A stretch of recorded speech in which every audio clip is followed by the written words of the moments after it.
Bismillahirrahmanirrahim. Assalamualaikum warahmatullahi wabarakatuh. Alhamdulillahi ala ni'amil mutakazirah wa ayatil mutawatirah wa minanil ghamirah. Asyhadu an la ilaha illallah wa asyhadu anna Muhammadar Rasulullah. Allahumma salli wa sallim wa barik ala sayyidina Muhammadin akhir dunya wal akhirah wa ala alihi wa sahbihi anzumi zahira amma ba'du.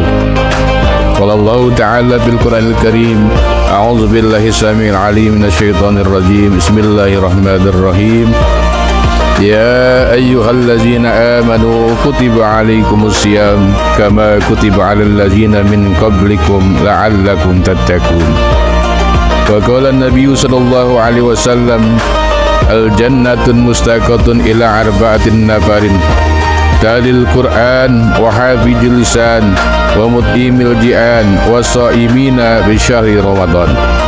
Sadaqallahul azim wa sadaqa Rasulullah sallallahu alaihi wasallam. Para shaimin wa shaimat yang dirahmati oleh Allah Subhanahu wa taala. Tahadus bi ni'mah, perjalanan daripada puasa Ramadan telah mengantarkan kita kepada hari ke-6 di bulan suci Ramadan 1445 Hijriah. Dengan rasa syukur itu pula hendaknya kita selalu mempertahankan kenikmatan-kenikmatan yang diberikan oleh Allah dengan cara melaksanakan apa yang menjadi perintah-perintah Allah dan berusaha sekuat tenaga untuk menjauhi segala apa yang menjadi larangan Allah Subhanahu wa taala. Salawat serta salam semoga Allah sampaikan kepada Khatamul Anbiya wal Mursalin, baginda besar Muhammad sallallahu alaihi wasallam, juga kepada keluarga sahabatnya. Mudah-mudahan kita selaku umatnya yang selalu berusaha dalam melaksanakan sunnah-sunnah beliau berharap mendapat syafaatul ujma dari Rasulullah sallallahu alaihi wasallam. Para shaimin wa shaimat yang dirahmati oleh Allah Subhanahu wa taala, berangkat dari Quran surah Al-Baqarah yang berkaitan tentu dengan bagaimana keimanan dan ketakwaan kita kepada Allah Subhanahu wa taala yang menjadi fondamen kita semua. Para shaimin wa shaimat yang dirahmati oleh Allah Subhanahu wa taala, terlebih khusus pelaksanaan ibadah puasa di dalam bulan suci Ramadan ini adalah satu predikat tertinggi di hadapan Allah Subhanahu wa taala. Kenapa demikian? Segala bentuk ibadah anak cucu Adam hanya untuk dirinya. Jadi kullu bani Adam lahu, setiap perbuatan anak Adam untuk dirinya. As-saumu li, kecuali berpuasa. Wa ana ajribi, kata Allah Subhanahu wa taala, nanti tentang predikat puasa akulah yang akan membalasnya. Apa balasan Allah terhadap orang-orang yang berpuasa? Yakni keridhaan Allah Subhanahu wa taala. Puasa merupakan ibadah hati, ibadah sirri, ibadah yang tidak dapat diketahui dan terdeteksi oleh siapapun juga. Seseorang yang sedang gagah bekerja di luar sana, memotong daripada rumput dan lain sebagainya, bekerja sebagai kuli panggul sekalipun, tidak menjadi ukuran karena kegagahannya dia tampak lemas dalam arti sedang berpuasa. Tidak dapat diukur dengan itu. Seorang yang beraktivitas seharian sampai menjelang buka puasa pun serasa lemah dan lain sebagainya, itu pun tidak terlihat nampaknya nilai puasa. Tapi puasa adalah ibadah hati, ibadah yang tahu hanya dirinya kepada Allah Subhanahu wa taala.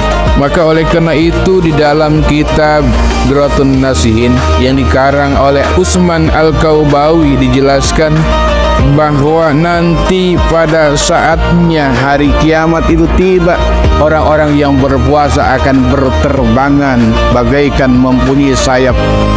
Dia berada di dinding-dinding surga, dia nempel pada dinding-dinding surga. Kemudian penjaga surga bertanya, wahai kalian semua, siapakah kalian? Kami adalah umat Rasulullah SAW. Lalu apakah kamu tidak melihat sirat, jembatan Siratul Mustaqim? kami tidak melihat itu semua? Apakah kamu melihat mizan, timbangan sebagai ukuran untuk masuk surganya Allah karena ditimbang? Kami juga tidak melihat itu semua. Lalu bagaimana kamu menempati tempat yang mulia ini? Sudah berada di dalam surganya Allah Subhanahu wa ta'ala.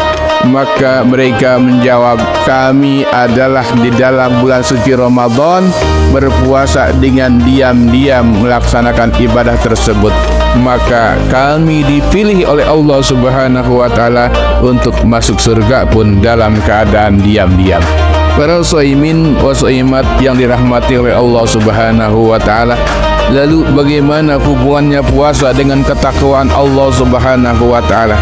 Lalu bagaimana hubungannya puasa Ramadan dengan ketakwaan kita kepada Allah Subhanahu wa ta'ala? Maka saat itulah diperumpamakan Allah Subhanahu wa ta'ala menciptakan hawa nafsu. Maka orang-orang yang berpuasa merupakan orang-orang juga yang mampu mengendalikan hawa nafsu, bukan membunuh hawa nafsu, karena hawa nafsu pun merupakan daripada ciptaan Allah Subhanahu wa ta'ala. Berarti orang yang mengawal hawa nafsunya dalam bulan puasa itulah orang-orang yang mendapat predikat yang terbaik. Para shaimin wa shaimat yang dirahmati oleh Allah Subhanahu wa ta'ala, berawal dari Allah Subhanahu wa ta'ala menciptakan hawa nafsu. Kemudian hawa nafsu itu dihidupkan. Setelah dihidupkan, Allah bertanya kepada hawa nafsu, man anta wa man ana, siapkah engkau dan siapa saya?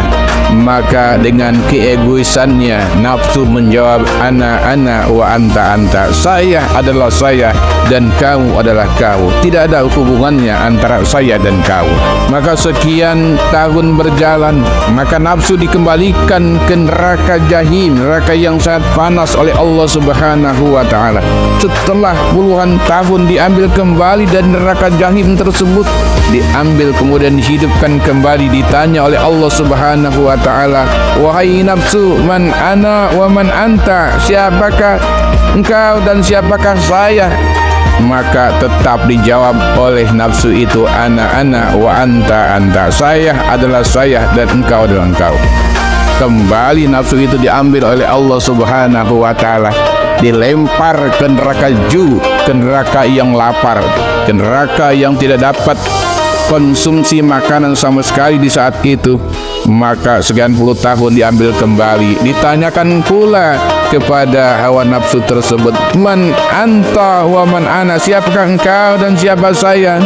Baru saat itu nafsu menjawab, khali anna rabbuna wa anta khaliquna, jadi engkau adalah Tuhanku dan aku adalah hambamu. Maka oleh karena itu diakuilah bahwa hubungan puasa dan ketakwaan kepada Allah Subhanahu wa ta'ala. Kaum muslimin rahimakumullah, balasan tentang ibadah puasa kepada Allah Subhanahu wa ta'ala tidak lain adalah Allah Subhanahu wa ta'ala akan memberikan keridhaan Allah Subhanahu wa ta'ala, akan mendapatkan suatu predikat yang terbaik, yakni surganya Allah Subhanahu wa ta'ala. Waktu yang memisahkan, mudah-mudahan dalam konteks yang sangat baik ini menjadi suatu risalah, menjadi rujukan sehingga kita dapat lebih meningkatkan ibadah kepada Allah Subhanahu wa ta'ala. Demikian, Allahul muwaffiq ila aqwamit thoriq. Wassalamualaikum warahmatullahi wabarakatuh.